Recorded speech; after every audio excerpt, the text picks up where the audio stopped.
কিভাবে আমি আমার যে আমন ধানের ক্ষেত আছে সেই ক্ষেতের মধ্যে কিভাবে পানি দেই পাম্প দিয়ে, তো সেটা নিয়ে আজকে বিস্তারিত বলবো।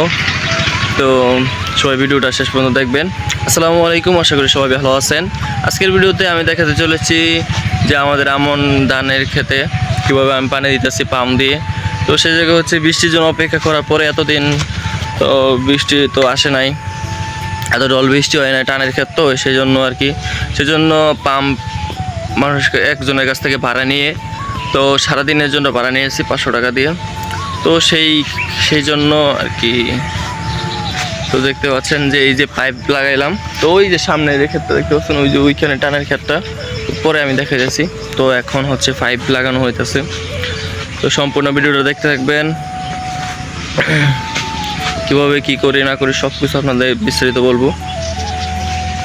তো এখন হচ্ছে পাইপ বিছানো হইতেছে, তো আমি হচ্ছে ওই সাইড দিয়ে যাইতেছি। তো ক্ষেতের মধ্যে আপনাদের দেখাই যে এই ক্ষেতটা হচ্ছে আমরা হচ্ছে অর্ধেক ভাগে ক্ষেতটা লাগাইতেছি, তো সেই জন্য আপনাদের দেখাই। তো জায়গাটা হচ্ছে একটু ঠান্ডা প্রকৃতির জায়গা, তো সেখানে আপনার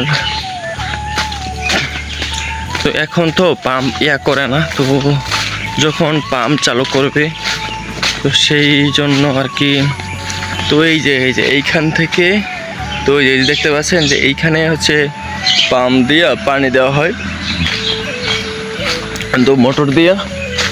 তো এখন তো সব মানুষই আপনার যে বৃষ্টির পানি দিয়ে ক্ষেত লাগাইছে, তো আমাদের তো বুঝছে না বৃষ্টির পানি দেওয়ার কোনো স্কোপ নাই, কারণ হচ্ছে বৃষ্টি এত পরিমাণ বৃষ্টি হয় নাই, সেই জন্য আর কি আমাদের আর কি এই পাম্প ব্যবহার করে তো আমাদের করা লাগতেছে।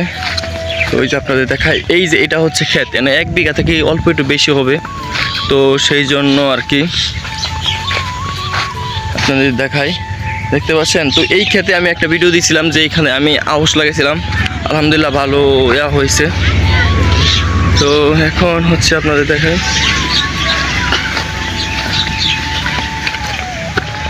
তো হচ্ছে আপনার এই যে এখন যে এখানে যাইতেছি যে খেতে, তো চিন্তা করতেছি যে এইটা হচ্ছে তো এইখানে হচ্ছে আমরা এই ক্ষেতটাকে অর্ধেক ভাগে আর কি ক্ষেতের মালিকের কাছ থেকে আমরা নিয়েছি। তো সেই জন্য আমি আপনাদের একটা জিনিস দেখা, আপনাদেরকে একটা জিনিস বলা হয় নাই, সেটা হচ্ছে যে আমি উপজেলা কৃষি অফিসার থেকে আমি চিন্তা ভাবনা করছিলাম ফার্স্ট অফ অল যে মাসকালায় ফালাবো, তারপরে আমি যে আমাদের যে উপজেলা কৃষি অফিসার আমাদের এলাকার মানে আমাদের ব্লকের, তো সেই জন্য তার কাছে যোগাযোগ করার পরে সে বলছে যে আচ্ছা সমস্যা নেই, আমি তোমাকে মাসকালের ব্যবস্থা করে দিব। তো উপজেলা থেকে আমাকে তারপর বলা হয়েছে যে মাসকলাই দিবে। তো সেই জন্য আমি চিন্তা করছি যে এই ক্ষেতটা দেখতে পাচ্ছেন না, এই ক্ষেতের মধ্যে তো মাসকলাই ফেলাবো। তো কিভাবে আনি উপজেলা থেকে সব কিছু নিয়ে একটা বিস্তারিত ভিডিও আসবে, সেটা দেখতে থাকুন। তো যেটা নিয়ে বলতেছিলাম আজকে ভিডিওটা, তো আপনাদের দেখাই। তো ওই যে আপু ওই দিক দিয়া হচ্ছে পাইপ দিতেছে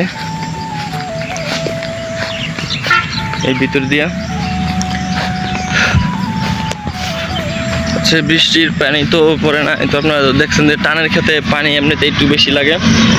তো আউশ যখন লাগাইছিলাম তখন আর কি পানির সমস্যার কারণে ভালো ধান হয় নাই, তাও আল্লাহ তাআলা যেরকম দিচ্ছে এরকম আলহামদুলিল্লাহ।